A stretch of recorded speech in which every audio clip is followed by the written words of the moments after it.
This week on No Cell Service, our hosts cover the Canadian slasher Black Christmas. This content is intended for mature audiences only. Listener discretion is advised. Oh boy. This movie is a lot of fun to watch. I had never seen it before. I hadn't either, but it is consistently listed in like the top 5 of like best horror movies, best holiday horror movies. It laid the groundwork. From what I could see, this might be like the defining movie for the slasher genre as a whole. Well, you know, I not that I like delve too much into like Reddit or other people's opinions, but I did see briefly that like people were pretty consistently like, yep, this is my all-time favorite slasher, or like, yep, this is what made me like slashers. So yeah, it's interesting that it took me this long to get to it, you know? Yeah, I couldn't find like definitive sources, but it also is the first, if not one of the first, Christmas horror movies as well. Interesting. Like that just wasn't a thing before, really? It's not. I mean, it came out in 1974, so like that's pretty, I don't want to say like early, but it is like early kind of for slasher movies, right? Yeah, like this no, type of you're horror right. movie was a very new genre. Considering like we don't get there are the big 3 classics until like the 80s, like Yeah, I guess you're right. yeah, 80s, early Think about it. 90s, like we get a lot of you get Halloween. Well, actually Halloween came out in 78. Damn, I really? think so, the original one. Let me double check that. That's crazy. I thought it was like in the 80s. No, because I think Halloween was like 78. Halloween was like the first of the Michael Jason. Who am I missing? Like Michael Jason, Freddy. There we go. Like the big like boys you think about with horror movies. Yeah. He was the first. Damn. Yeah, so you got this movie heavily inspired Halloween. Like you can see, Yeah. you can see the inspiration taken from this movie for that. There are definitely tropes that we can't talk about because it'll spoil stuff, but like there are tropes that I think definitely, if they didn't originate from here, they were one of the first to like pioneer some of the tropes. Yeah, it is. Watching it is wild because obviously, like we just talked about, we've never seen this movie before, but we've seen so many other ones that watching it, you're like, I see the blueprint for every movie to follow. Like Scream, super inspired by this movie as well. Halloween, just kind of like, what's the other one? The actual like babysitter one. Oh God. Yeah. You know what like the one where like I know what was it 06? That when the movie came out? I know what you're talking about. It's not even close. What the hell? When a Stranger Calls? Is that it? That one came out. Is that a remake of it? Because When a Stranger Calls came out in 79. I'm just on a list right now and they're going through chronologically. So let me see. It has to be When a Stranger Calls. But I feel like that's earlier. I thought there was one in like 06, like the early aughts that like followed that recipe or like I'm specifically thinking of a girl in a 2-story house. The kids are upstairs. She has a landline. It's like a very cabin-esque, like dark wood type. Yeah. It has to be House of the Devil. That is the only one that's in 09. I don't think I saw that one. Pro college student Samantha takes an unknown babysitting job listed on her campus board. That sounds... That's the lunar eclipse one, and it has to be that one. It sounds like what you're talking about. It was not what I was thinking of, but... Yeah, it's got to be House of the Devil. Talk on the phone, finish your homework, watch TV, die. I love it. Yeah, this is the poster for it. Oh God, I feel like I've seen that too. Yeah, like 09. This has to be the movie I'm thinking of. But I was how old in 09? Like, yeah, I mean, I was losing my shit over the Nintendo Wii at the time, like little young and I. all of that to say, this movie is inspired by like the urban legend, the myth of like the man upstairs with the babysitter. Literally, like the call is coming from in the house. That urban legend. This movie was inspired by that, and real life murders that took place in Canada at the time. Oh wow, really? Yeah, there were 4. I can't remember their ages. I want to say like young women, Like college age? college age, like 20s, 30s, like who were all murdered. Damn. And fuck the guy who did it. He doesn't deserve his name to be mentioned here because he's a piece of shit. Yeah. So, And someone said, I'm going to make a movie about it, but not like a movie remembering these people. I'm going to make a scary movie. which feels like happens a lot. Like, There's nothing you can do about it. I mean, I hope that when this came, like, I could totally see that being an issue. You know what I mean? I mean, it happens all the time. Like we saw it with even the Slenderman movie, right? Like it had nothing to do with the murder that happened, but his daughter, the guy, you have a blank look on your face. Do you not remember this? No, okay. I'm absorbing No, I have not been firing on all cylinders today, if you know what I'm saying. No, So, you're like, good. I'm in the same boat. I just got off work, so I'm chilling with you on that. we don't have this is a chill ass episode for y'all. If we screw up anything, it's fine. Yeah, it's been a day, all right? It's the holidays. It's also the Merry holidays. Christmas. Oh my god. By the way, is this the episode that's going out on Christmas? Oh, happy Christmas, everyone! This is our Christmas. Merry Chrysler. Happy Crisis. Wow. Yeah, sorry. This comes out the Sunday before Christmas. Christmas is on a Thursday this year, I believe. I believe it's a Thursday. I didn't look at the calendar. Oh god, my laptop's dying. I just know that. Oh shit. What you Happened like last to- time too. We were just not prepared today. It's okay, honestly. It's just two homies talking about a scary movie today. No stress about it. I absorbed as much as I could through the movie, and I went through it again just to make sure. Well, and I was just gonna say, you said it was our Christmas episode, and I was like, what do you mean this is our Christmas episode? It's literally called Black Christmas. Yeah. Like, I'd hope that was implied when you guys opened the episode, but like if you didn't, Merry Christmas.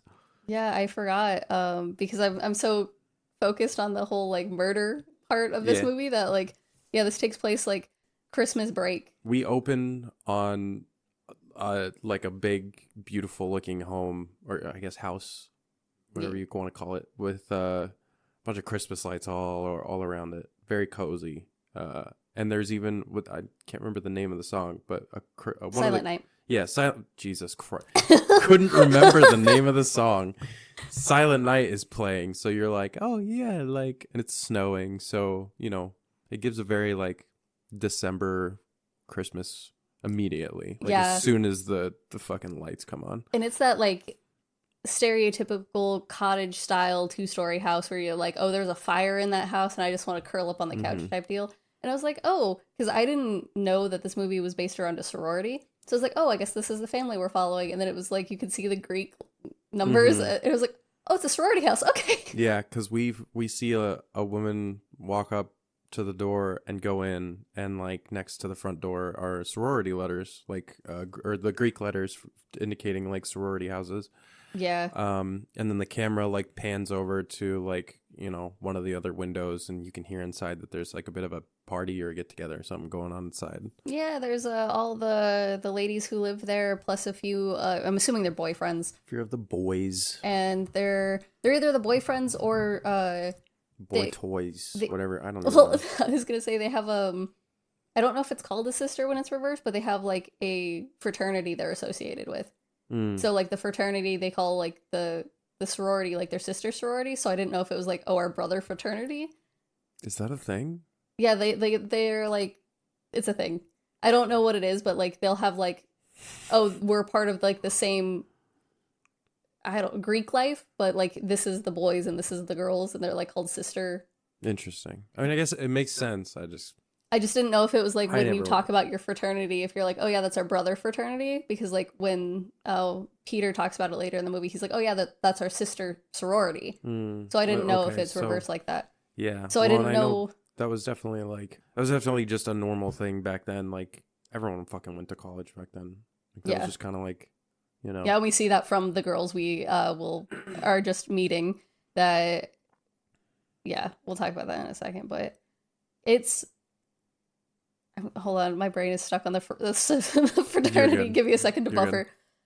Okay, I don't know about the guy with the beard who they're talking about. Like, he's going to be at the Christmas party. I don't know if he's one of the boyfriends or one of the fraternity members. Mm-hmm. And we get these shots from like inside the house of everyone talking and drinking. Then outside the house, we get like these static shots of the house. And then all of a sudden, you like see a shadow move in a frame. And then you are in the POV of the person stalking outside this house. And you hear the heavy breathing and the like. It almost sounds like footsteps. someone who's like sleeping and like breathing loudly, but like almost snoring, but not quite, if that makes sense. Like there's a little bit of like a snort to it, but it's uncomfortable because this dude's like, like not like, you know, gasping for breath, but just a weird. On the verge of wheezing. Yeah. Is I think what I would describe it. Like it's very like if you in our trick or treat episode where we're talking about Sam and you can hear Sam's breathing and you can you know it's a child. Yeah. Same type of breathing, just a grown ass man. Yeah. He like walks up to the windows and like kind of looks in and then like looks up at one of the windows upstairs with the light on. And then it cuts back inside and we have like it's like the ladies talking and you kind of get these establishing scenes of like these sorority girls, you know, you get to know them. One of them is slamming down drinks. She's got a cigarette in her hand. That's our lady Barb. Yeah, Barb. And they establish that the door does not work well as well. She goes over and shuts the door and she's like, who the fuck left the door open? And at this point, I'm like, oh, something's up with the door. And you clock the door right away. Mm-hmm. You store that away for later. But she's got a cigarette in her hand in like almost every scene we see her in. She is slamming drinks. She has the thickest choker I have ever seen on. Just like the girl with the green ribbon, like, you know, that urban legend where like the girl, she wears a green ribbon around her neck and everyone asks her why and she never takes it off. And then I've heard, yes, she takes the ribbon off and her head falls off. Mm-hmm. That's the what I thought of because of how thick this damn choker is. No, that's totally fair.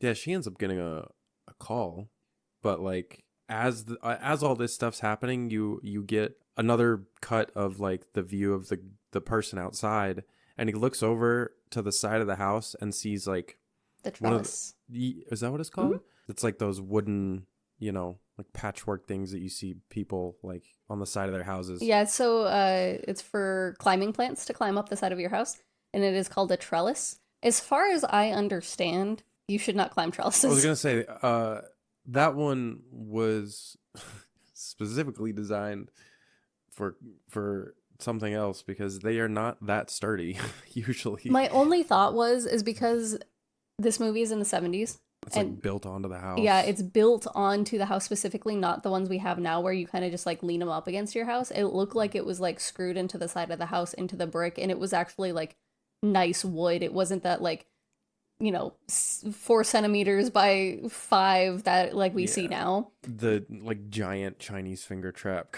Yeah. Like, I don't know. That's it seemed pretty solid. I tried to actually like go into Reddit and be like, can you climb a trellis? Like, is that something you should do? And everything I saw was, is this plant okay to be on my trellis?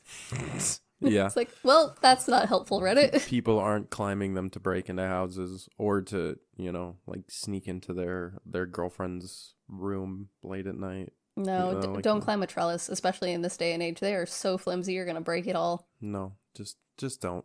We see this guy like starting to climb up it, and then it cuts back inside, and then we get like Barb ends up yelling at everyone that the party's over while she's on the phone with her mom in a long distance call. And she does not have a good relationship with her mom. Like, they were supposed to go out and do something, I don't know what, but her mom's like, you can't hear the mom side, but you hear Barb's side. And she's like, well, why can't I come? Like, why do they get to go and I can't go? And you, like, see some shots of Jess and Phil and some of the other girls, Claire as well. And then, like, we have some filler sorority girls that I don't really know the names of. They don't come up too often. And they, like, usher all the boys out, and as... Yeah, Claire kisses her boyfriend goodbye, and then... Or boyfriend, right? Is it Claire that does that? Yeah, because it's the dude. It's Chris? Chris is Yeah. there? I must have missed that. She gives him a little smooch, and she's like, I gotta go pack. I believe you.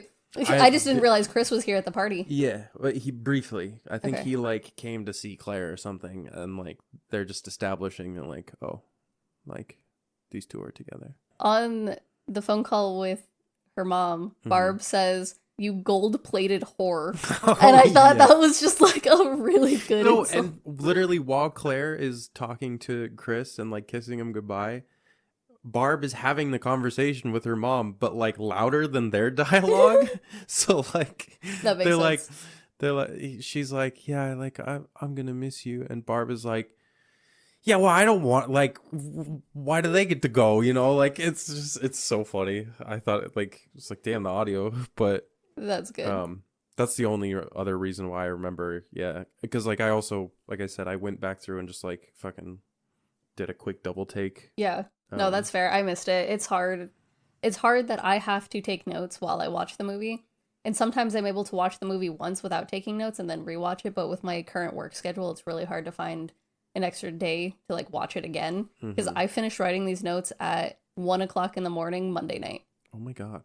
And then I went to work at 7. So I did not have a chance to watch the second one. I didn't have a chance to watch it a second time. But I also wanted to watch the remake to see how it held up. And I didn't have a chance to do that either.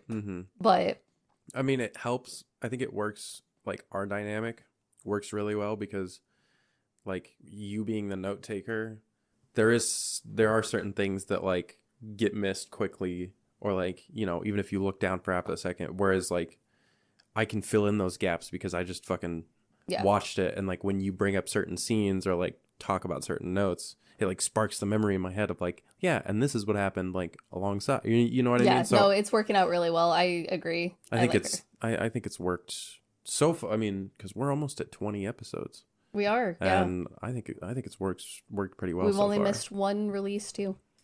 Damn right. Oh yeah, but I mean, I also during this I had to text my mom because of the next dialogue. So Barb invites some of the ladies out to go skiing. She's like, "You want to come skiing? You want to come skiing?" And we get this little like kind of interaction between Jess and Phil, where Jess is leaning against a wall and Phil's kind of like crowding around her, like they're having a serious conversation. And Jess is like kind of shrinks in on herself and it's like, "Yeah, sure, Barb, like I'll go." And like you're like, "Okay, what the fuck? Like that's interesting." Jess goes to answer the phone again and she's like, "It's the moaner again." Oh god, yeah. We have all of the ladies. So if you didn't gather by the time frame and how we're saying the phone all of the time, there are 3 landlines in this house, 2 of which are on the same number. And so they all gather around in the foyer to be on the landline to listen to this phone call, which it's fun because of like, it's right by the stairs. So you have like 6 ladies coming down the stairs, leaning around the balcony area, and then you have like the rest of them who crowd around the phone and they're like holding it out between them, like old school speakerphone style, trying to get everyone to hear it. It's pretty great. The phone call itself is not so great. It's pretty gross. It's creepy.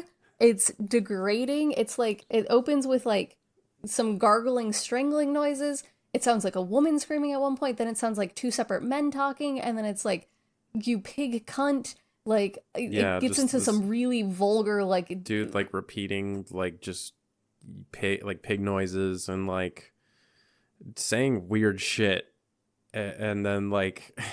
It ends with, like, "Oh, you want my big, thick cock," or some shit. Well, and that's Beth grabs the phone, Barb takes the phone Barb back. takes the phone and is like, "What the hell are you doing? Like, you're just a gross little perv." And the guy's like, "Yeah, you want to suck on my fucking cock?" Like, it's Yeah, all of the other girls great. kind of like it seems like the call kind of gets to them, but Barb is like, "Fuck you," like, and I can't remember if he hangs up or if she hangs up on him, and they're like, "Oh, Barb, you always have to get the last word," and she's like, "Bitch, I dealt with men like this all the time in the fucking city. He ain't nothing." Yeah. Barb is the oldest of this group. She repeated a year, I think. She's older than everyone else here, and so that's why, like I mentioned earlier when we talked about everyone goes to college, Claire, she's a freshman. And then we have Barb, who should probably be out of college, but is not. Yeah. But, like, you can see why she's still in college, because she is so drunk. All of the time. This bitch. Not just right now, but yeah, she just will always be drunk. I don't really think we see her sober. Maybe a few times, but like... No, you don't. I think when we first saw her come into the party, like that first scene, I think she was getting drunk, but she was soberish. Yeah, you know what? That's fair.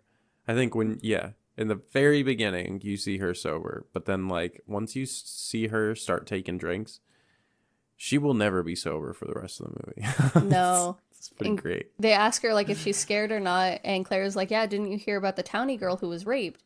And Barb was like, you can't rape a townie girl. And yeah, I was like, what the fuck does that mean, that's Barb? why I had to text my mom, because I was like, what the fuck does a townie mean? Like, I wanted to double check what this meant. And my mom was like, oh, it's just a girl who's from the city, but she's kind of stuck up. Like, she's kind of full of herself. Mm. And so I was like, oh, so you're just saying, like, a confident girl from the city can't be raped? Yeah, like, but in the context of Barb talking about it, she's a townie. she's like, yeah, well, and she's saying it like... It sounded like more like they were talking about a prostitute because of the way she says, you can't rape a townie. I thought it was like a sex worker type situation. Yeah, and it's not like she said tranny, because that's not even, like... Nope, she just said townie. Like, she just said townie. Yeah, like... So it's like... You can't rape a townie. And I was like, wow, like, talk about... So this part, again, it was the 70s, so you get a lot of, like, these kind of anti-feminist viewpoints of this kind of shit. Mm-hmm. But I was reading a blog talking about all three of them, and they were talking about how I think the second one, they're like, they put too much feminism in this movie for no reason. And I was like, yeah, I think they were trying to counteract what this movie did. Like... Yeah. Because, I mean, there is... And we'll get to it. There, you can tell this movie's from the 70s because, like... I'll bring this point back when we cross that bridge.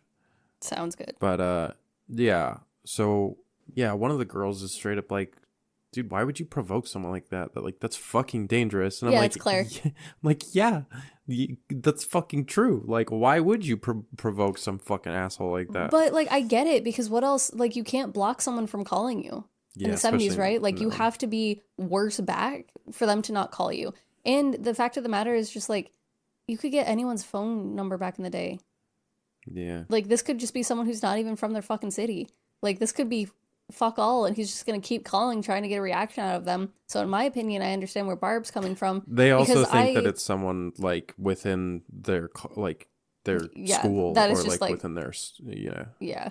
In my opinion, I think I would have taken Barb's point of view, because I see the people who call, like, prank call like this, or, like, call, like, they call them the moaner, right? Like, call to get a reaction, like flashers. People who flash people get off on the reaction, and I feel like people who call like this are also people who get off on the reaction. So if you're aggressive back, they're not getting what they want from the call. But I think they would be, though, like if you were snapping back at them, right? Because like that's still a reaction. But it's not like the freak out reaction, right? Of like, you hold the power, oh, I get to freak you out, and you're just begging me to stop, and like not scared. Yeah. Like, yeah. You're not demeanor. You're... I was going to say, nowadays, they just call that trolling. They just make you mad on purpose. So, like... Rage bait. But, yeah. like, this, I understand, like, because from what I understand, like, again, comparing it to flashing, like, they get off on the fear and, like, the horror and disgust that they see in people who they flash. And that's how I kind of thought, like, a caller like this is, like, someone being like, why the fuck are you calling me all the time? You have to stop. Like, I'm going to call the police, blah, blah, blah, blah, blah. Versus someone who's like Barb, who's like, bitch, go suck your fucking own dick. Like, yeah, it's a totally different reaction. That's where my head was. Yeah. No, I get it. Oh, at this point, we did say, the creeper outside was climbing the trellis. He makes it into the attic. And this attic has the weirdest shit in it. There's like a bird cage. There's like a couple bird cages. There's like a rocking horse. Yeah, but it looks like a merry-go-round horse, like one that should be on like a nice ass pony. Yeah, and there's like a rocking chair. This is a weird attic to be in a sorority house. But also, like, how weird is it? Because when you have fucking early 20s ladies coming and going, and just like, who has birds? Who would have the merry-go-round horse? I don't think it's from a merry-go-round. I think it's just like I think it was just like a fancy rocking horse or something. Because he like, we'll get to that, but it's weird attic. That's all. It's a weird attic. Yeah, 100%. So he's in the attic while all of this is happening. Forgot to say that earlier when he was climbing the cellus. What? the trellis. Yeah. Leave the cellist out of this conversation. He even like peeks down the stairs towards Barb as she's on the phone with her mom, which is creepy in its own right. Like that already gives you that like super uncomfortable, like, oh my God, someone's watching me when my fucking back is turned. Like, oh yeah, ugh. the tension build in this movie is wild. It got me to the point of where like I was almost shielding my eyes, expecting something insane to jump out at me. Oh, like it fucking got to me at a certain point. So yeah, it fucking does great. Dude, the thing is, and I should have mentioned this at the top, not a lot of things scare me. Like, obviously, we run a horror movie podcast. Do you know my biggest thing that freaks me the fuck out is, I think we talked about this in something else, the augmented voices. The creepy-ass fucking voices. And the voices in this got to me so bad, because I watched this movie, technically Shauna was over, but she was in my hot tub smoking a cigar. So, like, I was inside by myself, and like I said, I finished this at 1 o'clock in the morning, and this is dealing with, like, someone being in your attic, someone living in your house, the frogging, I think is what it's called. Like, so on top of that, the freaking crawl space upstairs, like my weird little attic, is in my laundry room. And then the weird augmented voices that freaked me out, I slept on the couch. I was like, I'm not going down that goddamn hallway. Yeah. Not happening. Yeah, no, that's fair. Because I'm the same way. I think they have to be like pretty creepy, and like this movie definitely it like got to me. I had a similar experience because I've been playing Fallout New Vegas, and like I'm going through an abandoned vault, and like there's like whispers and fucking creepy ass, like almost like it sounded like a radio like on repeat of like a dude talking, but it was so faint, and it wasn't like an actual radio. It was just the fucking ambiance of like whispering and like a and like I had to literally take one of my fucking earphones off and like just fucking like the entire time I'm going through this abandoned vault, one of my fucking headphones was off because I was like, nope, fuck this shit. No, I can't do it. The creepy voices, man, that gets to me every time. That is the only thing that is like, ugh. Yeah. The dorm mom shows up. She comes inside, Mrs. Mack. The house mother. The house mother. And Claire goes up to her room to finish packing. She finds Mrs. Mack's cat, who I found out later his name is Claude. Claude. Yes. On her bed. He's your stereotypical nice fluffy cat. Mm-hmm.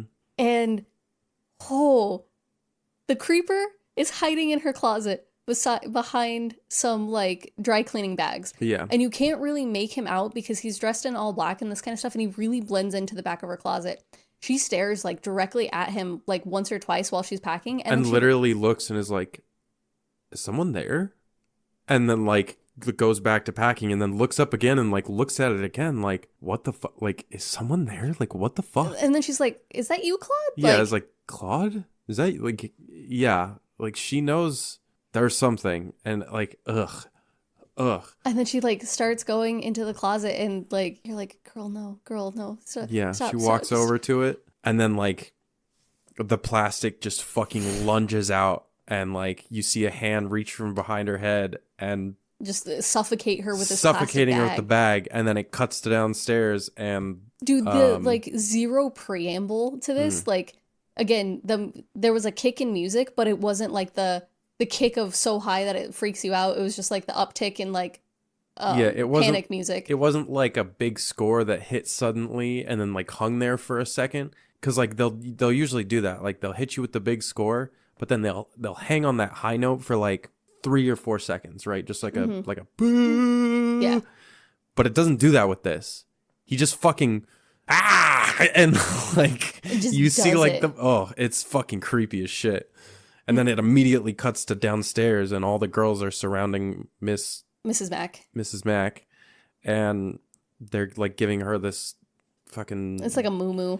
Yeah, it's like a moo-moo, like an old ass moo-moo. And she's like, I have as much use of this as I do a chastity belt. Yeah, which the girls also like made a joke about her being a virgin before she came through the door. So like I don't know why that's just like it's something just, they all joke about. That's something like this movie has funny parts. Yes. Like, they play into the humor, Yeah. and the original writer, like, didn't want that. He wanted, like, no humor, and then, like, he conceded and was like, no, it makes it good, like, having those little, like, breaks and just that little fun bit. And again, you can see the blueprint of horror movies to come following this, and, like, the just random side comments and those kinds of things as you go through it. Like, because it's a lot. Like, it's a little bit disorganized almost at first. Like, it just kind of like throws you into a scenario with all these characters and something bad, and you're like, oh, okay, what the fuck? yeah, And then like shit just immediately happen, and you're like, okay, there's an hour and a half left in this movie. What the fuck is gonna, like, where's this gonna go? So I think we're just so used to, like, the story structure of, like, how a normal day is, and then something bad happening. So you usually get, like, 15, 20 minutes, whatever, of just, like, meeting characters, seeing their normal life, and then watching the bad thing happen. I believe it's, like, the Pixar storytelling or the Disney storytelling that does it this way.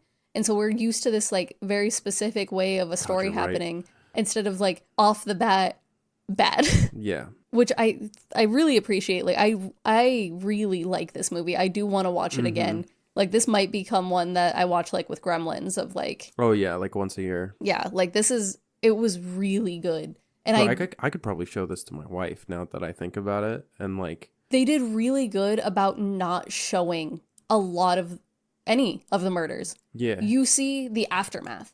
Besides Claire's the closest we get to seeing a full murder. Yeah. And for me to say I could probably show this to my wife, she does not do horror movies. At least not with any sort of gore or, like, big, intense jump scares. But, like, she could probably do this movie.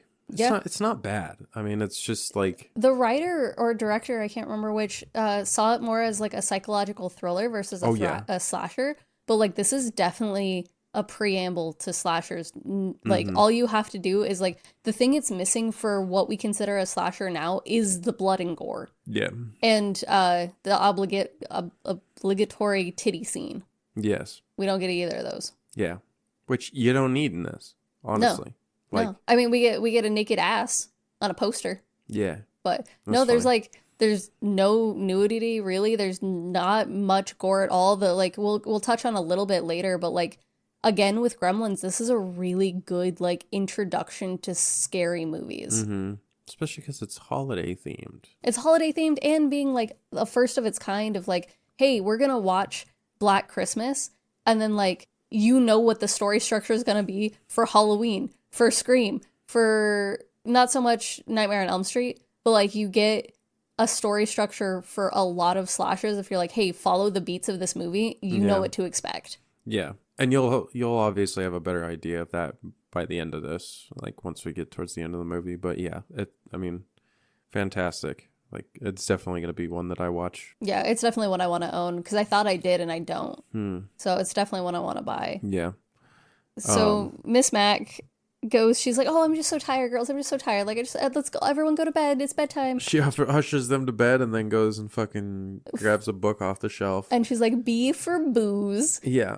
What we find out is that Mrs. Mac rivals Barb in alcoholism with her alcoholism, because she has hides it. stashes around the house. It's ridiculous. It's like fucking, I don't know if you watched Happy Gilmore too. No, I haven't seen the second one. God, it's whatever. Like, I love Happy Gilmore, and if you did love the first Happy Gilmore, give the second a watch. But, like, that is a rolling bit where, like, everything is a fucking flask. You're like, what the fuck? So, is like, it cake? Is it a flask? Yeah. Oh, no, literally, dude. It's so fucking funny.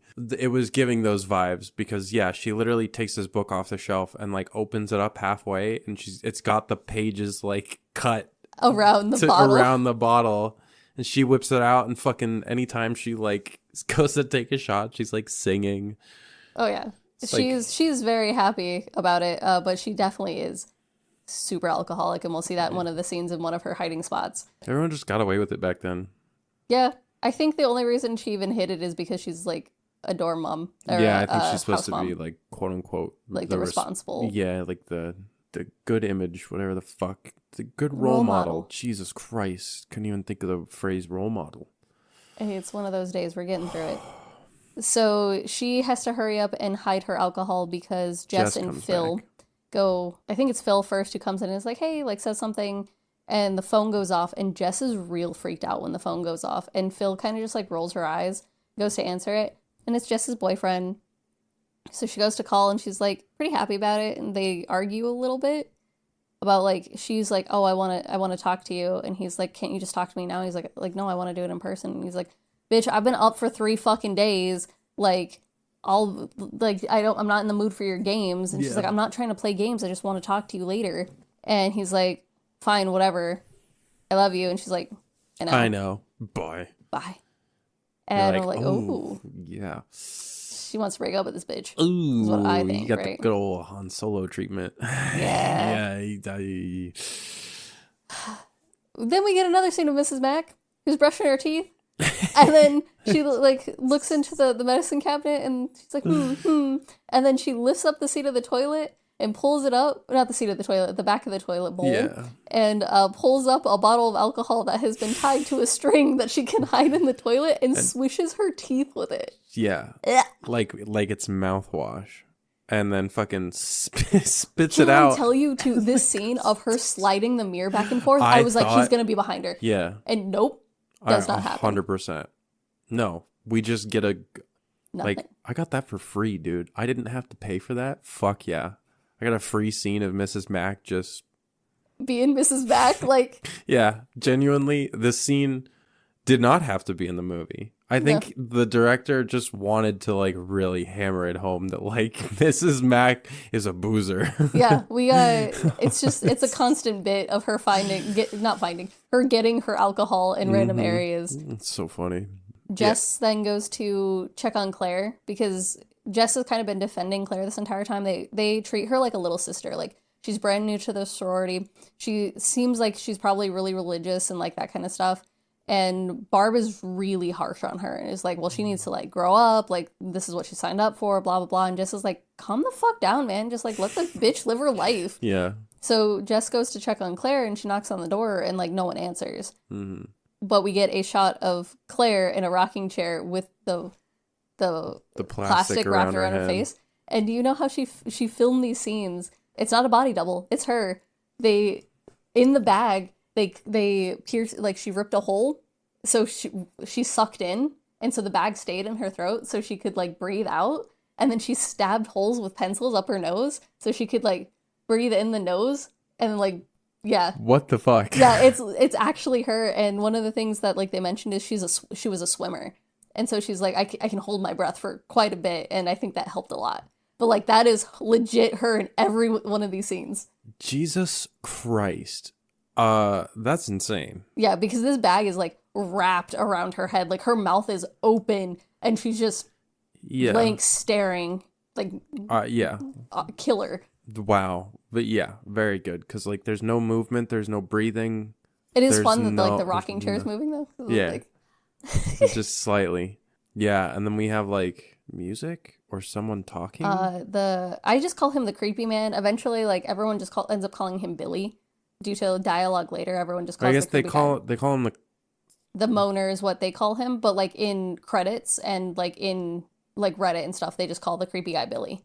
Okay. So I usually call him the creepy man, the stalker. Like I use those terms. The subtitles said the caller. Oh, or we could go with the caller, whatever works. He is singing "Bye Baby Bunting." That's right. But he's singing it different because he says Agnes instead of Baby Bunting.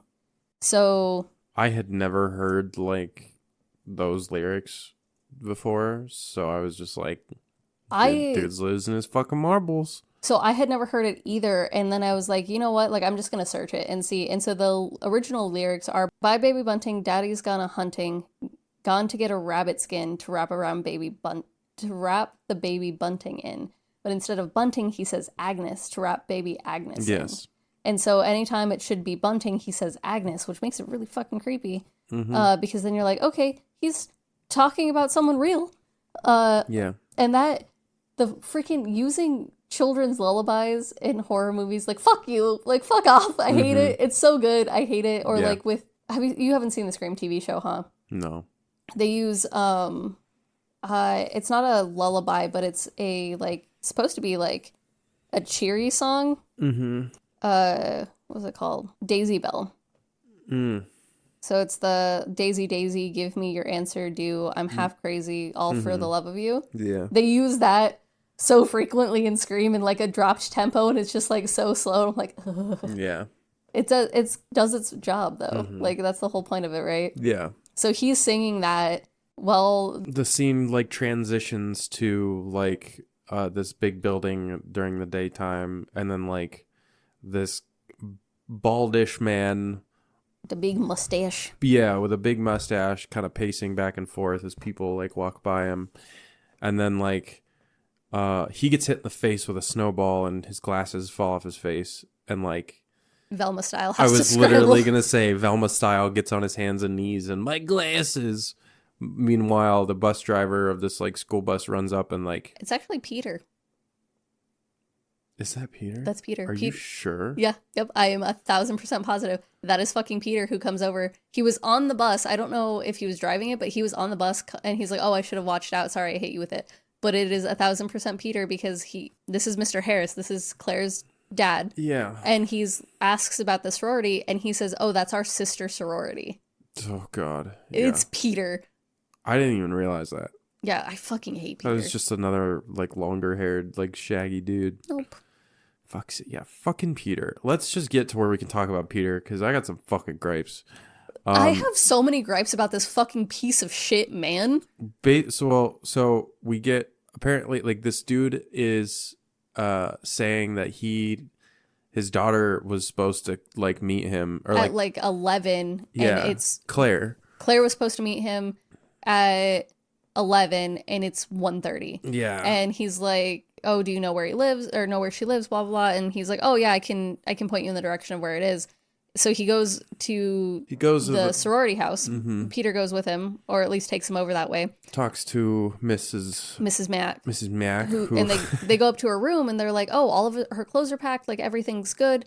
And it's just shots around fucking Claire's room of like, she has this, what is it, like 6 different picture set, like on a poster of an old lady sitting there being normal. And then like the last one is her flipping off the camera, getting super close. Yeah, because it was so, like the caption on the poster was something about like express your emotions or something like that. It's very 70s style rebellion. Yeah. Because this is also where we get the boy butt, because he's laying on top of a woman. They're both naked and they're making a peace sign with their bodies. Yeah. In a circle of roses, which Mrs. Mack catches and slams her hand against that boy's butt and is like, yeah, that's not like, happening. The whole time Claire's dad is like asking questions and he's like appalled at the fact that there's been drinking and like sort of debauchery-esque. Yeah, he's not paying for her to drink and pick up boys. Yeah, like this is for an education.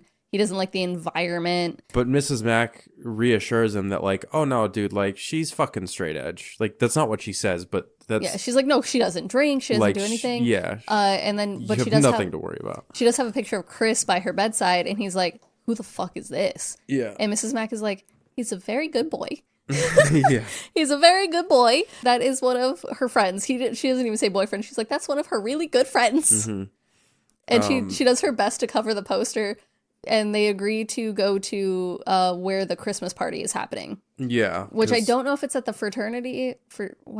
Is that right? Fraternity? Am I saying that right? Fraternity? Yeah. I think I've just said it so many times like in my head that it's not a word anymore. It's okay. I almost said fratulence. It's the fratulence house. I think it's at their house because it's on the way to somewhere. Like they have to drive to it. So she's like, "Can I get a ride?" And he's like, "Oh God, fine." But like, he's got a problem with her, and she's got a problem with him. Because at one point, like, she's like, "Oh, let me get my bag, and I'll meet you at the car." And then like, she puts on half a lip of makeup of lipstick, goes out to the top of the stairs and is like calling for the cat. Yeah, Claude. she heard like some sounds. I can't remember if it was mewing or like just little like creaks or something. She's like, come Claude, say goodbye before I leave. Claude, come here. And the whole time she's calling for him, he doesn't come, and she ends up like spilling her fucking bag down the stairs. She's like, "Go, Claude! Look what you made me do, you little prick! You little prick!" And as she says, "Little prick," freaking Mr. Harrison comes up and they are eye to eye because it's like those stairs that there's a stairs up, then a landing, and then stairs up again. So like if you're on the first set of stairs, you can look directly at someone sitting on the opposite stairs. So they're eye to eye, and she's like, "Oh, I'll be right there." Yeah, and as soon as he walks back down the stairs, she fucking flips him off. They hate each other. It's terrible. It's funny. So Jess finally finds Peter. And they're talking, and she's like, "Peter, I'm pregnant." And he's excited. She's like, "I don't want it." Yeah, she's like, I'm getting an abortion. And he's like, "You can't make that decision." Yeah, he said, "You can't make that decision. You didn't even ask me first. I'm sorry, bitch. It's not your fucking choice to make." And first of all, he fucking says, "Do you ever consider anyone but yourself?" Fuck off. She is considering everything. Meanwhile, yes, and part of why he says that, and this pisses me the fuck off, is because, like, I guess he has, like, a piano recital or something. Yeah. And so he's like, "Do you even know what day it is?" And she's like, "Yeah." But, like, I'm sorry. The fact that you got a girl pregnant is more important than your fucking piano recital. He's a piece of shit. This whole thing just solidified it of, like, you can't make that decision. I didn't say you could do that. Like, you're not doing that. And she's like, "Yes, I am." And he's like, "No." And then he's like, "Get out." And then as she's almost out the door, because they're at where his recital is going to get held, she's almost to the door. And he's like, "Hey, we're going to talk about this tonight." And she's like, "I don't want to." And he's like, "Well, we're going to. 9:00, you're going to be there." And she's like, Okay. And you're like, "Oh my God, Jess, please get out." Yeah, like, Jess, this is not worth it. Fuck this man. Oh my God. Mr. Harrison is on the phone with his wife at wherever the Christmas party is being held. And he's like, "Hey, like, she's not there. We're going to call around. I met one of her friends. She's going to call around for me. I'm going to stick around here a little longer. If we don't find her by, X amount of time, we're going to go to the police station." And all the while he's on the phone. Fucking Barb is on, like, a fainting couch giving wine to a child. Yes. Oh my God. I forgot about that. She's like, she even looks over at the dude and is like, "This kid's snookered, isn't he?" And you're like, "Why are you giving this kid champagne?" This is the type of woman Barb is. We love Barb, but don't let her around your children because she'll get them drunk, apparently. Yeah. Oh my God. Well, it's because, like, they're sitting around talking, and oh God, the dude dressed as Santa, Phil's boyfriend. He's so pissed. He's just, like, sitting there swearing, like, as these little kids are coming up to sit on Santa's lap. Fuck this shit. It's like, "Fucking stupid eye, goddamn piece of shit." And Barb is like, "Wow, Santa's naughty," and he's like, "Fuck you. What do you want for Christmas?" This is where we say, like, the comedy part is, like, actually, like, really good. It's so, like, the bit is just so fucking decent. It's also not, like, in your face blatant, like, "Oh, we're trying to break this up." It's literally college students being fucking college students. Yeah, it's just like people who their fucking frontal lobes haven't fully developed yet, just, like, being menaces halfway. It's fantastic. I love it. Besides Peter, like, I love everyone in this movie. Peter is a piece of shit, but everyone else, I'm just like, no, I see where you're coming from. Like, I understand you. 100%. It cuts to Jess, who gets to the sorority house where we see the door is an issue again, and I think it gets stuck closed is the problem. And, like, you can't get it reopened. That is what I'm understanding. So I think when Barb was like, "Who left the fucking door open?" I think it was someone being like, "The door gets stuck, don't close the fucking door." Yeah. But she goes to answer the phone, where the fucker calls again. Yep. And he's talking about Billy and where did you put the baby, Agnes? And he's singing the song again, by Baby Bunting. She keeps saying, "You have the wrong number," because he's asking about Billy or Agnes, and he does the weird switching voice too. And I thought it was two people for the longest fucking time because, like, he switches to a woman's voice or, like, a child's voice. He switches to a woman's voice, a child's voice, his normal voice, but then it sounds like it's two men talking too. Like, I don't know what the fuck they did there, but, like, it was wild. It's fucking wild because it is only one person. Like, but it sounds like multiple different voices, and like, it almost sounds like one of these or a couple of these phone calls. It sounds like there's, like, something being acted out almost, like, like Yeah, again, the gurgling, it sounded like someone was being strangled or like someone was being stabbed. Like it's a wild thing to listen to. Yeah. At the police station, Jess, Mr. Harrison, and Phil, not Jess, sorry, that should be Barb.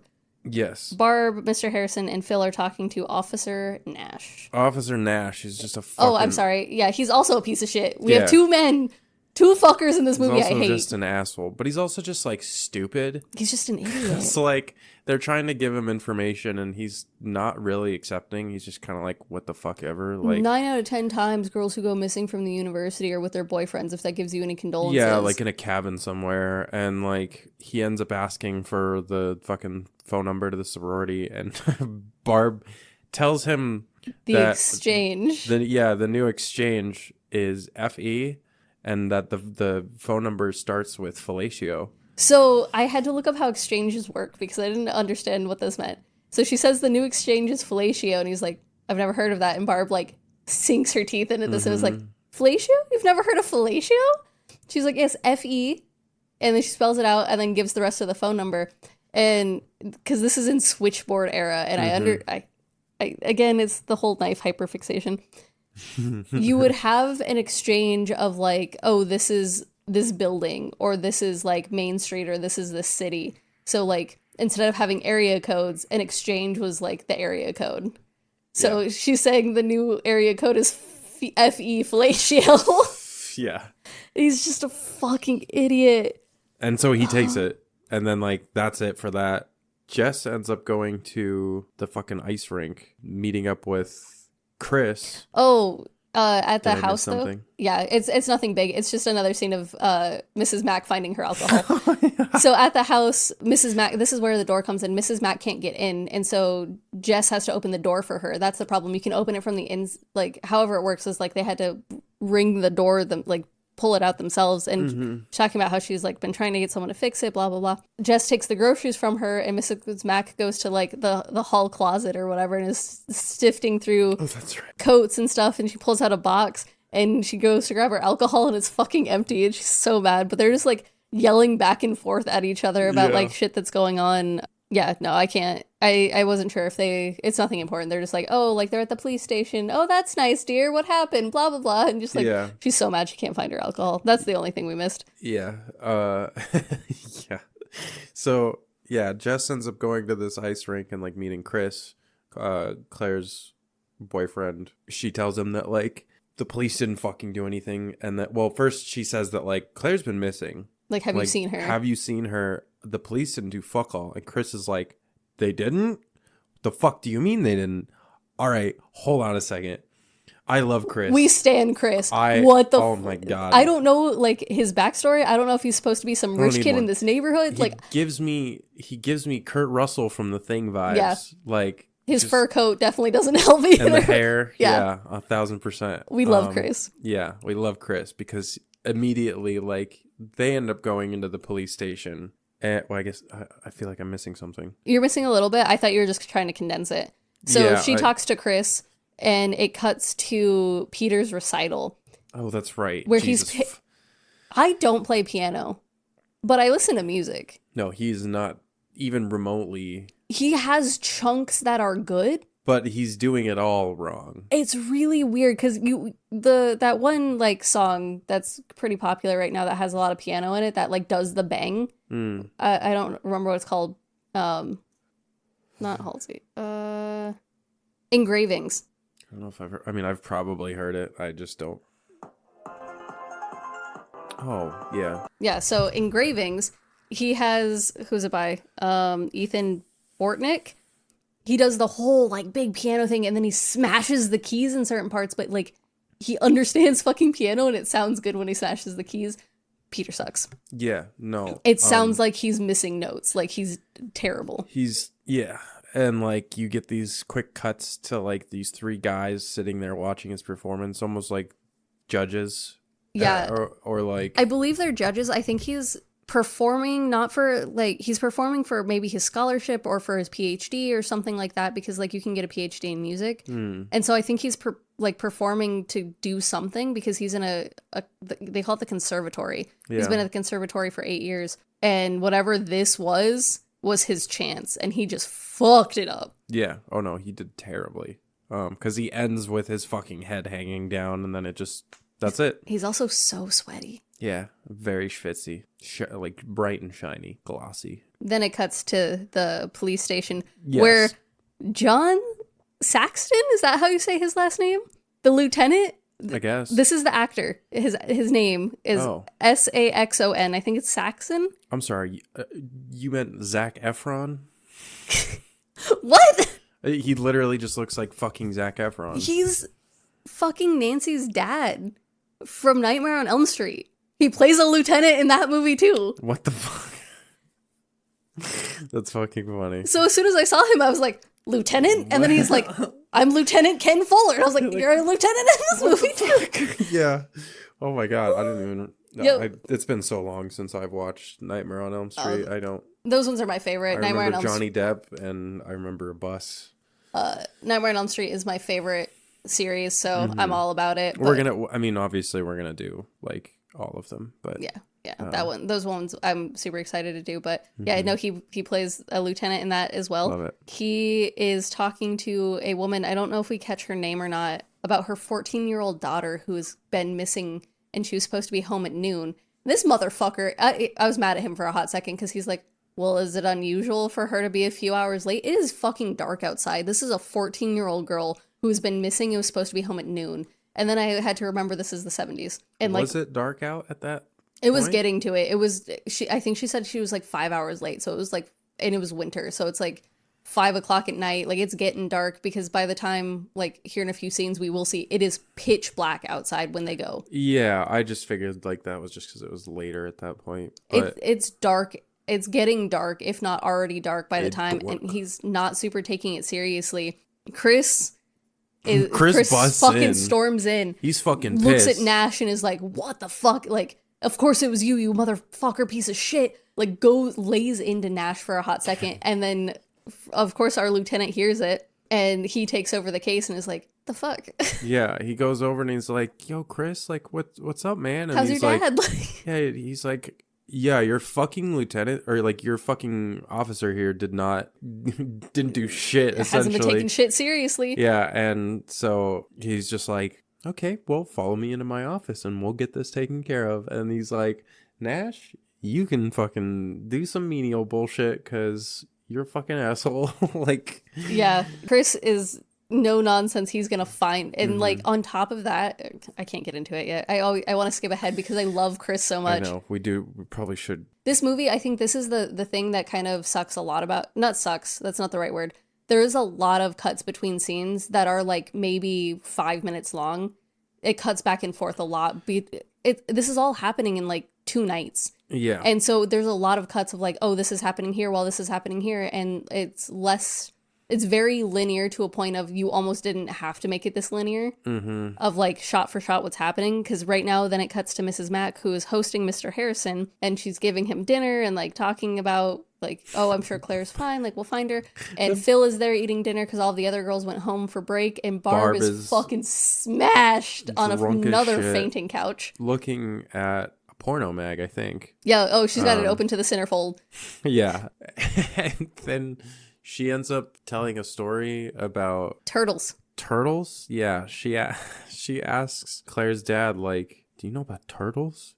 You know when they fuck? For 3 days fuck for straight. 3 days straight. I saw him. You know how I know? I saw him at the zoo. Now I didn't stay for the whole 3 days. I got bored. They don't do much. She's like, I went over to the zebras. They lasted 30 seconds. And then she started busting up laughing. Meanwhile, Phil's sitting over there trying not to laugh.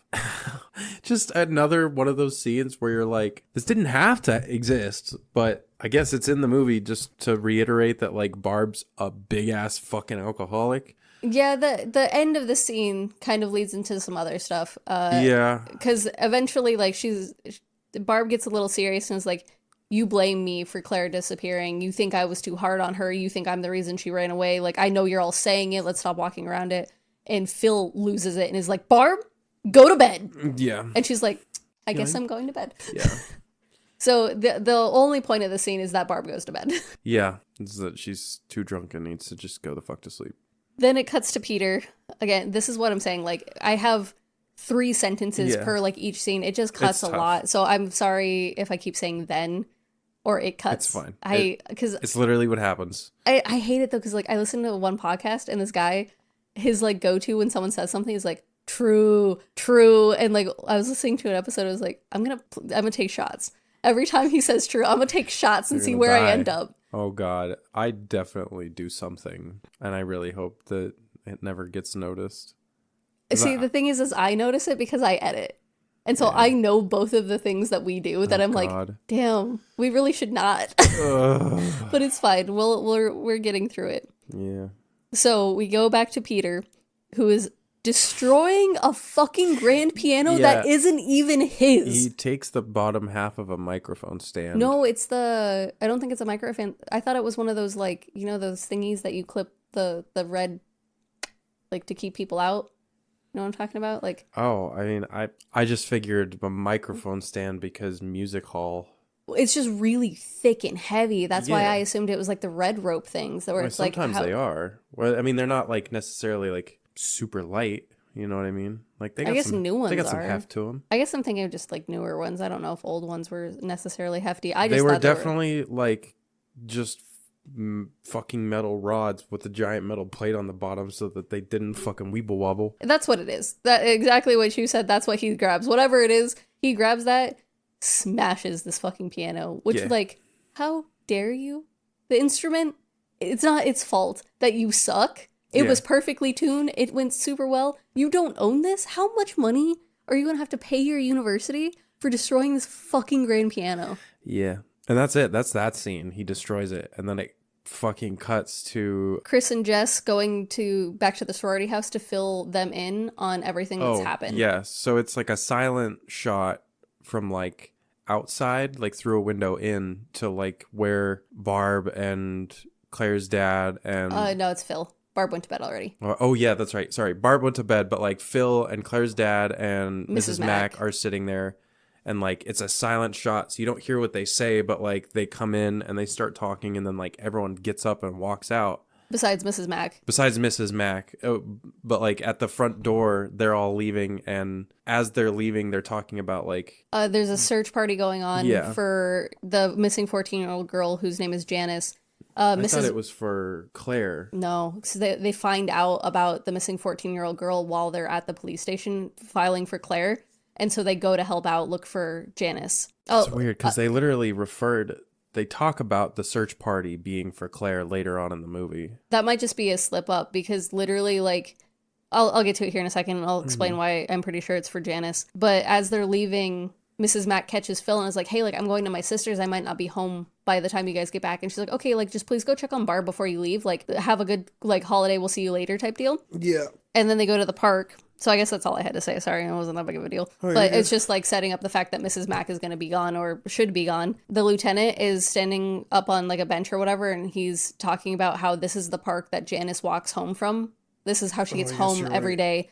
And then they cut to a shot of her mom just kind of like standing there like very sad and like... That's so weird that because I swear to God, they literally refer to a search party for Claire and I'm like...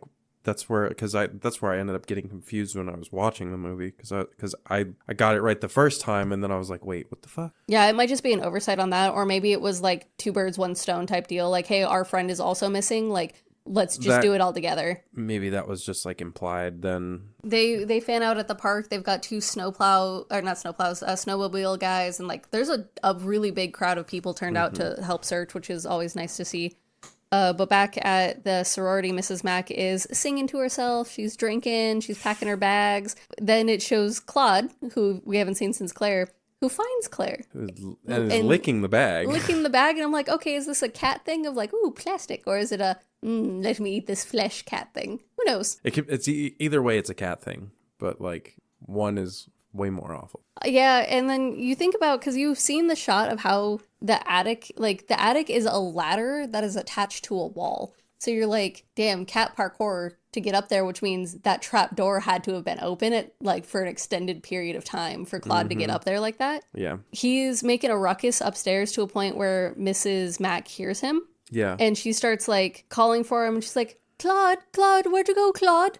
And stumbles over to the attic area, and she's like, How the fuck did you even get up there, my guy? Like, ends up following the noise over to the ladder up to the attic, ends up climbing up and looking in. there's no light. Like, there's not. She can't really see anything, and she's like, "Damn, I really gotta fucking clean up here. This is disgusting." Yeah. Like, ugh. And she's like squinting, and she can't really see anything, and she like goes back down the attic stairs for a second, and then she's like, "Oh no, I gotta get Claude," or like says something, and so she goes back up and looks and like squints and can catch Claire, just like her silhouette, and then like sees what it is, and she's like, She freezes and then like kind of has this realization of like, oh my God, and then like slowly turns around, and before she turns around you get this view of these hands holding this like hook pulley, yeah, behind her, and with like this shaky breathing, and then as she's turning her head around, it cuts back to that view of her turning around and seeing these fucking hands holding this thing, and then it like cuts because the hands fling the hook, and I think we get like a scream, and that's it. Yeah, like we don't get any more of that scene. We get the screams, and then I guess it doesn't even show anything until later, huh? He then starts throwing a fit right after, because there's a taxi waiting for Mrs. Mack, and the guy comes up to the door and starts knocking and stuff, and ends up leaving because like he's not waiting around. If he ain't paying him, he ain't gonna wait longer than he needs to. Yeah. Once he leaves, the fucking caller destroys the attic in a bloody tantrum, just like a fucking idiot. Yeah. He's kicking things over, he's knocking shit down, I don't even know what he's saying. No, he's just fucking throwing a tantrum. It's not even a fit, it's a tantrum, like a child's tantrum, but like a grown man child tantrum. Yeah. Disturbing. It's uncomfortable. Then back at the search party, they find Janice. Yeah, Phil and Jess and Chris and Claire's dad are huddled around a dumpster fire. It's a burning barrel. Is that what they call them? Yeah, it's a burn barrel. So it's one of those big metal barrels that you can like, you stick a bunch of wood and stuff in, and you can just kind of gather around it, and it'll keep you warm. Yeah. But yeah, then like suddenly they're screaming and everyone runs over. Then Janice's mom runs over and gets a terrified look on her face, and then it cuts away to Jess, who said she had to leave to go meet up with Peter. Yes. So she makes it back to the sorority just in time to answer the phone of the creepy guy gurgling, asking for help. Help me, stop, I don't want to do this, please stop. And then he's screaming about Billy again. She tries to call out for Mrs. Mack, but obviously there's no answer because she's fucking dead. She calls the operator again, like the operator or the police, I'm not sure which. Like the phone call ends and she calls again and is like, I think she ends up calling the police. Is it? Because like she says, I don't know, because or maybe she wants to report the call that just happened. So like she's on the phone, you see like you're watching her on the phone, but you can see the steps behind her, and you can see like this shadow slowly step down the stairs, and as she says something about the police, the shadow stops for a second, and you're like, oh, he's gonna go back to the attic, and then he continues down and throws a fucking coat or some shit at Jess, and it turns out it's Peter, who is like, your yelling woke me up, what the fuck's the problem? Yeah. I was like, I hate you so much. You fucking asshole. Which is also like, how long have you been in the house, Peter? Yeah. What are you doing in the house? Why are you in the house? Yeah. Did you hear Mrs. Mack? He's like, oh, I got cold and ended up, like, I didn't want to stay out in the cold waiting for you, so I came inside.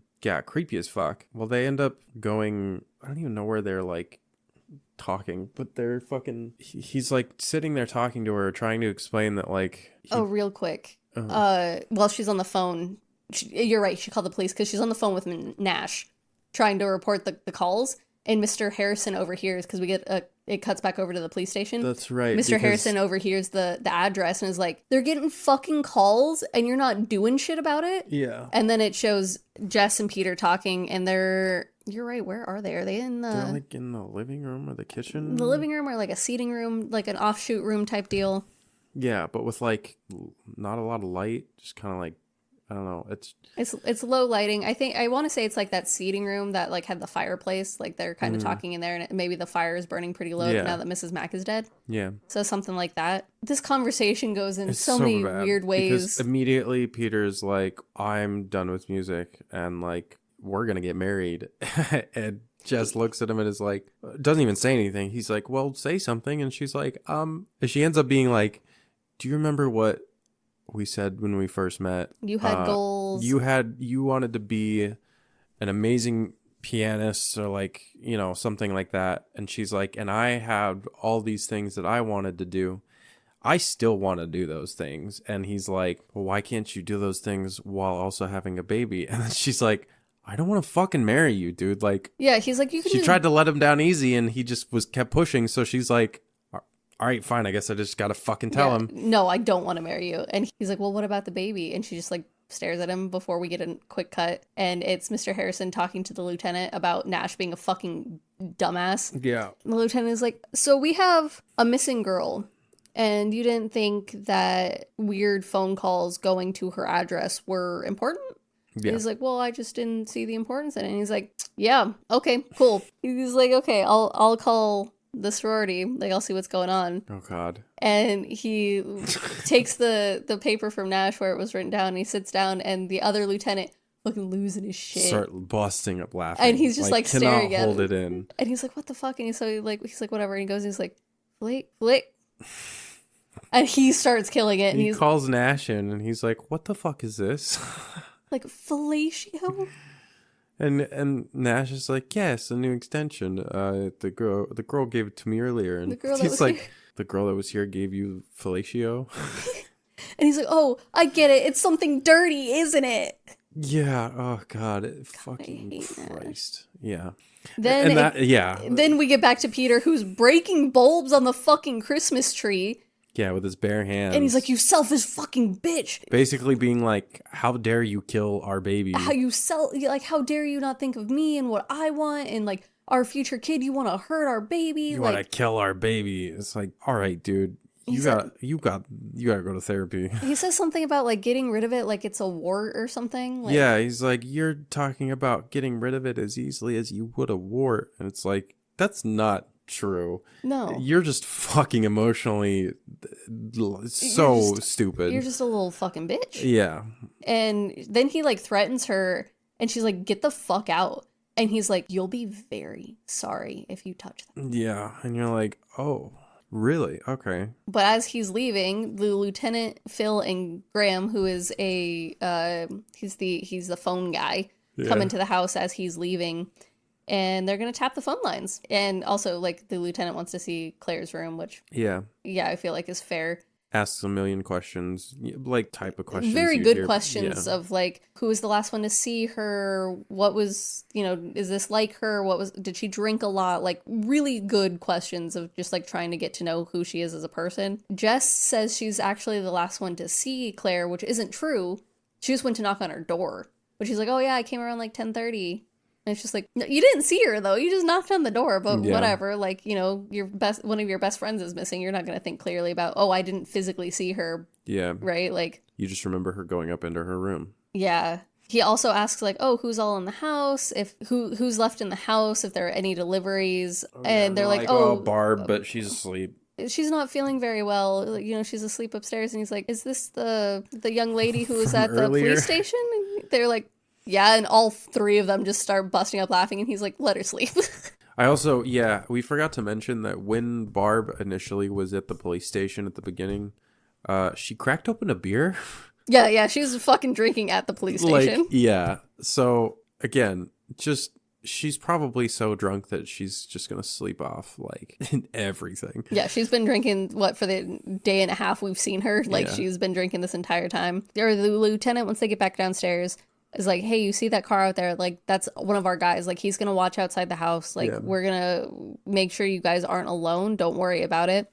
Graham then explains how the phone taps work, that he tapped the two main lines, not Mrs. Mack's personal line, because it's not the phone call, the phone number that the calls have been coming to. Yeah. And then Peter's creeping around outside.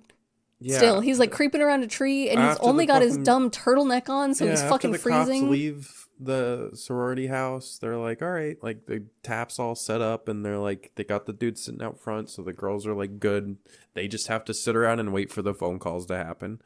And yeah, as the fucking cops are driving away, fucking Peter emerges from the darkness, just like in the cold, just, I don't know, out there. Just out there shivering, being a fucking weirdie. Just creeping. inside, Phil has like a breakdown and she's like, I know Claire's dead. I can feel it. Like, it's not like I know she's dead and I feel so bad for Mr. Harrison. And she's also like, I'm so exhausted. Like, I have been trying to fight a cold for the past like few days. And I think I need to go to bed. And Jess is like, girl, like, go sleep it off. Like, I'm gonna be down here. Like, don't worry. Yeah. And we get like really quick cuts. We get some cuts between Graham at the phone station, the lieutenant at the police station, and then the creepy guy in the rocking upstairs in the attic rocking Claire, who has a doll in her lap, now has a doll, and and then Jess by the fire. Yeah. So we get some revolving scenes of all of this happening a few times, and the creepy guy sneaks into Barb's room. I think was strangling her,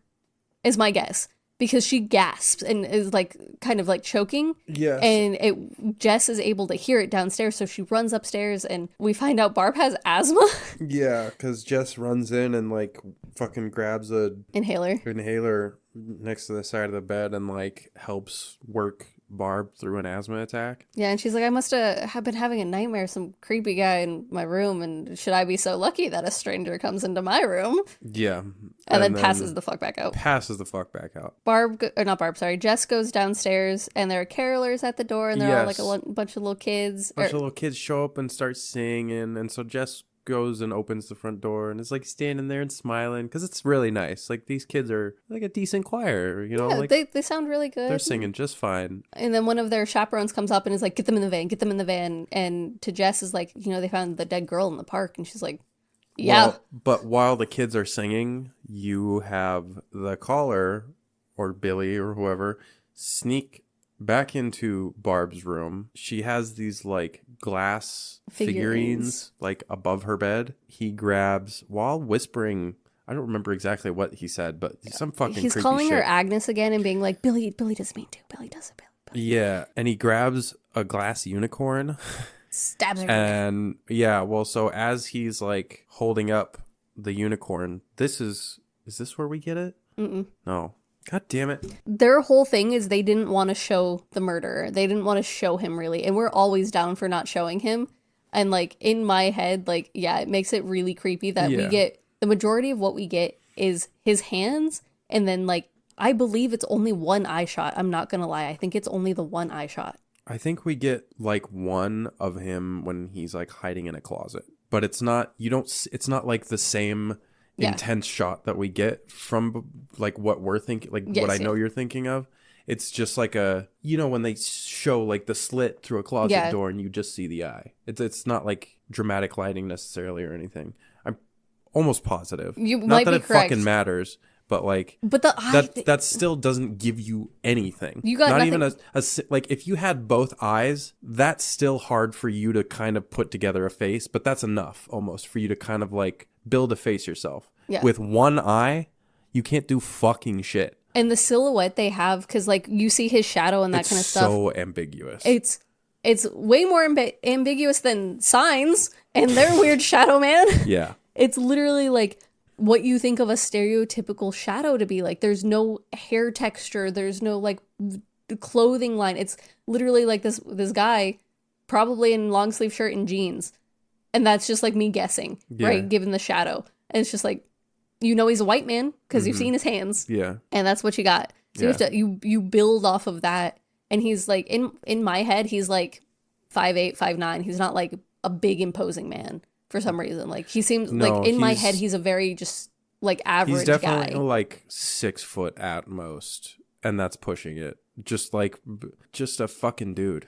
Yeah. But not almost, because like the way that his voice changes and stuff, it almost feels like he has this otherworldly kind of quality to him that like just fucking adds to how goddamn creepy it is when he's just like stalking these people. Yeah. Stalking them in their own house. Not even like, because in some of these like slasher movies where like, the killer quote unquote stalks their prey or whatever, it is not to this extent where like this guy's like half of the fun is him like existing right behind them while they're looking the other direction. And I think a lot of other movies just don't play into that as hard. They don't edge anymore, They don't people have really gotten away from edging, and I think we need to bring it back. Yeah. How dare you? I mean, we brought gooning back. Why can't we bring Gooning? Yeah. I know. I'm not gonna get into gooning right now. So, okay, so the thing is because I watch VTuber drama YouTube channels. I'm not even I don't watch VTubers. I watch a specific YouTube drama channel that talks about VTuber drama. He was talking about people gooning. Yeah. And that is my only reference for that term. It's just when you jork it for like hours without finishing. Is that what the Goonies is called No. after? No. That's way too close. No. It's not. That's not what it's called after. It's just, according to Urban Dictionary, the reason it's called gooning is because you do it for so long that like you're on the edge for so long that it's so intense that you're like acting foolishly like a goon. Yeah, isn't that fucking crazy? Most people just call that subspace, but okay, we'll call you some goons. No, I think Sure. the younger generations call it gooning. I guess when it's not like in a context of another partner, Like, I guess I could see. You did like... not create this. Anyways, sorry. The phone rings and the fucking caller is weeping, crying, being super creepy. Which, like, have you heard of the? I know I tried not to say the killer's name earlier of the other crime case we talked about, but the weepy voice killer. Is that what he's called? That is a true crime case of this guy who would call and cry on the phone about how he just wanted to be stopped and this isn't even his fault. And that's exactly what I thought. I was just like, some fucking pussy bitch man is just, blaming all of his faults on somebody else. Like, how come you can't stop me? Why won't you help me? Yeah, that's insane. Yeah. And then it sounds like a baby crying, a woman's voice. He repeats the line that Peter said, which was like, just like having a wart removed. And she's like, and just like, what the fuck? Yeah. And she has an audible reaction. And at this point, this call is being wiretapped. Yeah. So the lieutenant hears it. Mm-hmm. And the caller hangs up and the lieutenant immediately calls back and is like, hey, you need to keep him on the line longer. Like that wasn't enough time to trace. Also, and he was like, what's with the reaction? Like, what's with the killer baby thing? And she's just like, I don't want to tell you. And he's like, well, you kind of fucking have to. And she's like, I'm pregnant. And I just told Peter too. And I just told Peter. And he's like, when? And she's like, just today. And he's like, you're sure? Like, just today? It was just today. And she's like, yep. Then he gets distracted because a police officer comes in and he got buckshot in his ass. Yeah. From an old man who's like, he was trespassing. Next time it's gonna be your head. Yeah. So like they had initiated like some sort of, I guess, another search party. It was It was a continuation of a search party from the park. They were now searching for the killer, so they were going into town with like everybody and going house to house. Yeah. And there was a fucking, I think we already missed it, but we had, are you sure? Yeah, it's about to happen. Okay. So you're good. Continue. Oh, I forgot. You lost it. The police officer got shot because he was trespassing, but it's because they were doing a search party for Janice's killer, so they were going house to house. But the old man saw it as a threat, and so he shot him, got some buckshot in his ass, and so, Lieutenant had to cut the call early. Mm-hmm. Jess tells Phil that she thinks it's Peter doing the calls. And she relays everything that happened so far about like the pregnancy and the thing and the cop, the cars, because Phil's been asleep, right? So like they double check that the cop is still outside, do all that kind of stuff. The girls get another call and it is actually Peter this time. And he uses a weepy voice saying, "We just can't kill the baby. You just can't do that. We can't hurt a baby." Then I think he hangs up. Oh, this is where she has to explain to Peter that she's pregnant. Because I don't think she was, whatever. It's in at some point she explains to the lieutenant that she's pregnant and explains that whole conversation. There's a creepy shadow behind them while they're talking about this, and I thought it was just like the shadow of Phil, like moving around until you see it move. Yeah. Oh my god. Yeah. Oh no, that happens a couple times throughout this movie, and it's creepy every fucking time.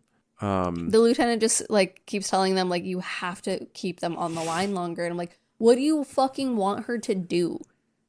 Like, she's interacting with them. She even says, like, dude, it makes me fucking uncomfortable. And he's like, fair enough. Like, it's fair, but, like, if you can do whatever you want, because I never really thought about how they had to trace a call back in the day and like why they needed so long until we see Graham literally running through this phone place, and there's like little things he has to follow that are wiggle waggling around. Yeah, I and don't he know has how to go phones in used and to like work. plug in his own Phone, telephone to like hear what's going on the line to double check to see if it's the right call. the right fucking call.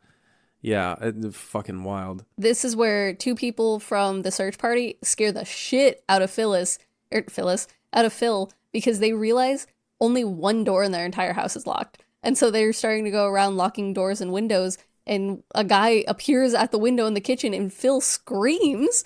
And then they like open the door and they're like, hey, like we're search party members. Like there's going to be a few of us around. We're just looking for Janice's killer. Like we didn't mean to disturb you guys. Blah, blah, blah, blah, blah. And they're like, well, our dog died yesterday, so we don't really want to deal with you. And they're like, oh, we don't mean to disturb your grief. Like we're looking around. Like you're safe because we're here. Fucking weird.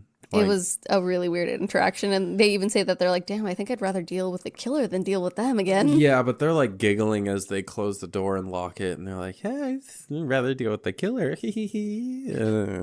Phil goes back to check on Barb. Yeah, she goes upstairs to check on Barb, and then like turns to the left as she enters the room, and then the door closes. Yep, and that's the last we see of. And you're like, oh, Jess is just downstairs. I think, does another call come through? Yeah, so while Phil goes to check up on Barb, Jess continues locking up downstairs, and she like locks the front door from like the outside. Like she opens the front door and then like uses like a legit like key to do something with the door before she shuts it. I didn't really know what that was. I didn't clock that. Yeah, I don't know if she was just like looking outside or what, but like she does that. The guy calls again, using so many different voices. I couldn't even clock all of them. And then he like does the whole like, oh, you fucking pig cunt bitch. Then we get to see Graham tracing this fucking phone call, and like he's booking it. He's like looking at all of the things, and even in my notes, I'm like, wow, phone calls used to be really hard to trace. And then it's just like ... God, I hate fucking voices like this. It creeps me the fuck out. Yeah. Graham is able to trace the call. He plugs his phone in and he's like, tell the police, or tell the lieutenant it's, and he gives the address. Nash calls the lieutenant in his little cop car, and he's like, hey, we traced the call. They're coming from 623 Belmont, or whatever the address is. I know there's like a 6 in it. Mm-hmm. And he's like, Lieutenant's no, that's like, where the calls are going into. And he's like, yeah, that's where they're also coming out of. and Lieutenant's like, Nash, I'm gonna give you one fucking job. You call that house and you tell her to walk out. Do nothing. You tell her to put the phone down and walk out the door. And if you fuck this up, I will kill you. And Nash is like, okay. Yeah. He's like, I will be there in 5 minutes. Jess ends up getting a call at the house, and she answers, and Nash is like, who is this?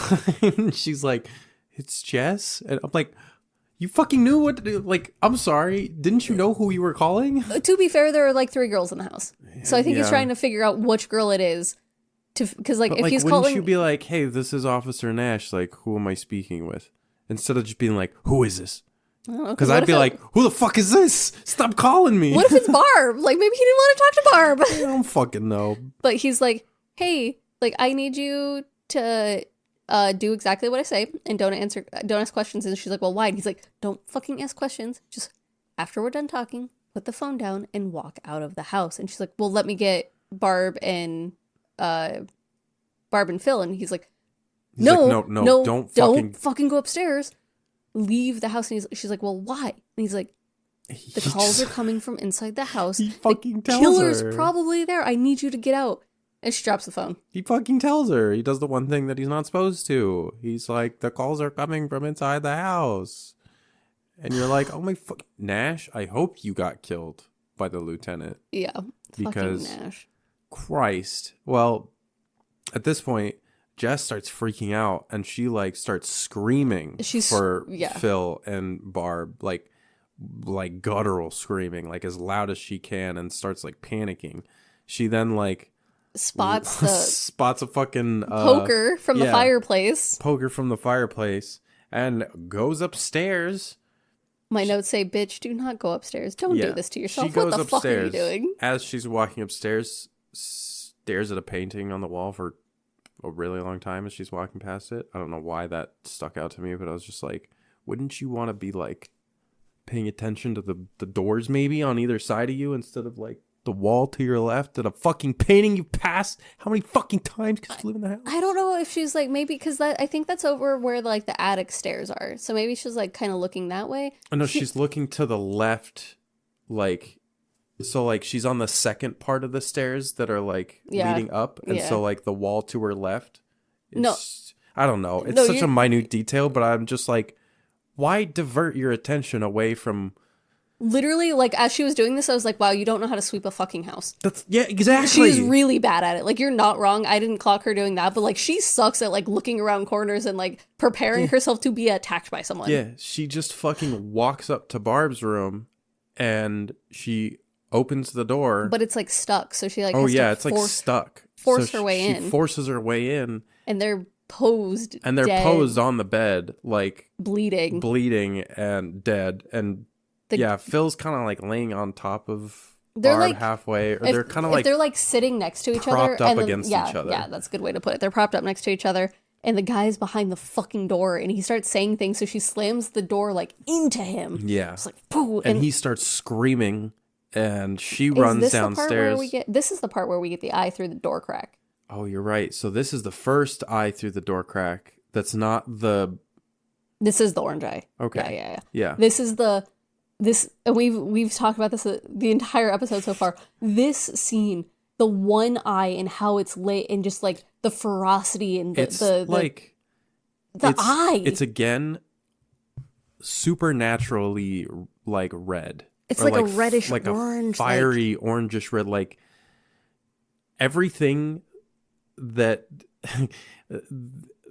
this movie is alluding to, this man being a fucking demon essentially, but not. But it's because he's just a fucking human. It's like, it's so well done because they ride that fucking line so perfectly. It's the, like, from Seven being like, you won't be satisfied unless we catch Satan himself, right? Like, it's writing that line of, no, this is just a guy, but like everything he's done makes you want to believe he's a demon. Yeah. Oh, it's so good. That's fucking great. Jess then, after doing that, like, books it. Runs downstairs. And locks herself in the basement. Well, she runs to the front door, can't get out because she fucking...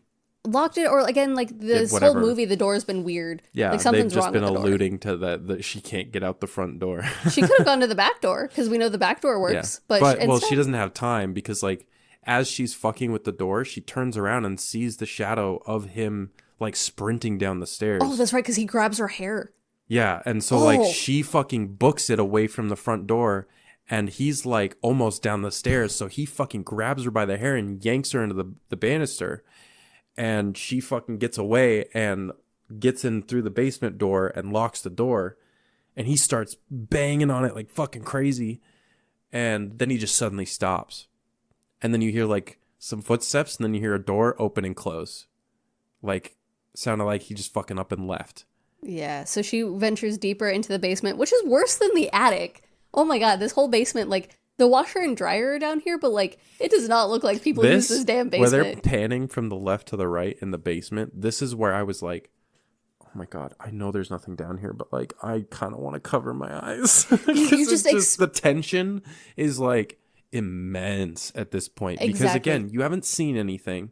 You don't know really how he's getting... Well, I guess you know how he's getting around, but, like, the you're way... expecting... Yeah, and you're expecting, like, they haven't given you the here in your face, like, reveal or jump scare yet. Like, it's gonna happen.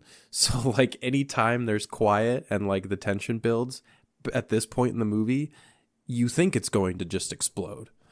Like, it's so fucking well done. But, yeah, she ends up walking down into the basement, and then, like, she sees footsteps walk past one of the, like, windows, and then it, like, walks over, like, the shadow walks over to another window and, like, crouches down, trying to appear in the window. Yeah. And then does it to a different window, and then walks around until he gets to, like, there's a lot of windows in this basement. He gets to another one that's, like, bigger, and then, like, you hear him say, Jess, is that you? And he, like, starts cleaning off, and it's fucking Peter. It's fucking Peter. And you're like, So Peter's the creepy guy? Like, and so Jess, you see a cut of her like in the shadows. She like slinks back into the shadows even more because she's like, what the fuck she now fully believes Peter's the bad guy. Like, what the fuck? He ends up kicking the window in and like breaking in. Yeah, and he's like, Jess, what are you doing? Where are you? Is that you? Are you okay? And you're like, what the fuck is your problem? And then he like comes around the corner and like sees her in the corner cowering with this fucking poker and like saunters towards her and is like, are you okay? Like, what's wrong? Like, so creepy. Like you thought he's been creepy this whole movie. Something about how he's walking towards her and like talking to her it's like it feels I like know I reveal. just threatened to kill you, but you know I love you, right? Yes. Like, it full ass feels like this is the reveal of fucking goosebumps. Oh, it's so good. He gets super close to her. It's an outside shot of her screaming. It's an outside shot of outside the house. She's screaming. The lieutenant pulls up and peers into the car that's been sitting there this whole time. And dude's fucking dead. His throat's cut. He hears the screaming. Lieutenant sprints inside. And then you have them, a shot of them like busting down the basement door.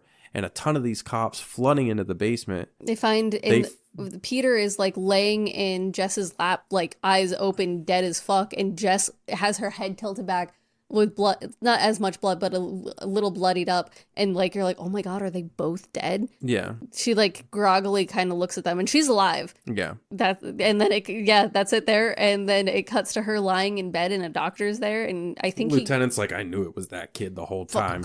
I fucking called it. They drugged up Jess a bit too, and they're like, oh yeah, like she needs to sleep it off. Like maybe you can talk to her tomorrow, but like this girl is fucking traumatized. Like give her a second. Her parents are gonna be here in a few hours, so like. And the doctor's like, I'm going to stay here until they get here. And Chris is also there. He's like watching over her, and he just lost his girlfriend. And the lieutenant's like, oh, someone's got to tell them, like, someone's got to fucking... This Chris is like, oh, has anyone called Phil's parents? And the lieutenant's or it's Phil's, I can't remember Phil's boyfriend, but like, he says his name, and it's like, oh, that's right. We got, like, have you told him? And they're like, who? And he's like, I'll fucking tell him. I got this. Poor Chris. And like Chris lost everyone.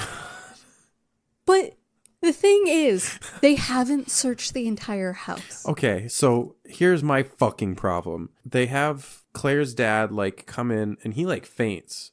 Yeah, something happens. Like someone said he's in shock. The doctor was like, "Oh my god, he's in shock." Chris, help me! Like we got to take him down to the obviously they like hospital. He saw like. He realizes that like, oh, his fucking daughter's probably dead, and it might be this guy. Yeah. So yeah, they're like, Chris is like, oh, I'll help you get him to a doctor or whatever. Like, and then they all just like they turn off the lights in Jess's room and they all just fucking leave. Yeah, a patrol officer like comes in, looks at her, turns off the light, leaves, and you're like, okay. And then we get like an outside shot of, I think it's the same officer who turned the lights off on the porch. And you hear the phone ring. Yeah. Oh, but we did. I'm sorry, I did miss it. There are these like fun shots of the camera panning from Jess's room into Barb's room and Claire's room, and it like does a score every time it hits one of the rooms. And you're like every empty room of like the victims. And then it does pan over to the attic stairs where you can hear laughing and talking of the fucking killer still being in the attic. Well, and then it cuts to a shot of like Claire with the bag on her head and fucking Mrs. Mack in the background hanging from the hook with it like in her chin. And then it's the outside shot, like it zooms out of the attic window where Claire is in like visible range of this fucking window. I'm surprised no one has seen her. That was my thought too. Like y'all motherfuckers had so many cops and just didn't look up into that window. Yeah, because it does a full zoom out shot. This is the zoom out shot I was just talking about of like a patrol officer on the porch with the phone ringing. And I'm like, y'all, like, just because you have the killer, you're not going to search? Like, Claire's still missing. Like, you ain't going to search the entire fucking house? Are you kidding me? Yeah, like, especially since this is where it was all going down. Like, where do you think the killer was hiding? Yeah. Well, but again, they think that fucking Peter. Yeah, so you never, again, like, you never see a fucking image of this guy. You see one of his eyes. Yep. And you're like... And his hands, and that's all you have to go off of. What the fuck? It's terrifying. There's let me see if I can find it real fast because I didn't get to finish all of my my research on this movie. But there was a different ending they originally had planned. Oh, really? Let me see if I can pull it up real fast because it was just in IMDb. And Fantastic movie though. Oh, I genuinely loved this it. is a good like this is gonna be in my rotation to watch like every now and then because it's so good. It's so creepy and it's so like of that time, but also aged like a fine fucking wine. It aged so well. Like the only thing I can really complain about is the blood effect. I was gonna say literally the blood looks like fucking Kool-Aid. You know, like it's not, you know, it's whatever. But yeah, no, it fucking crazy movie. Because they're throwing you off the whole time.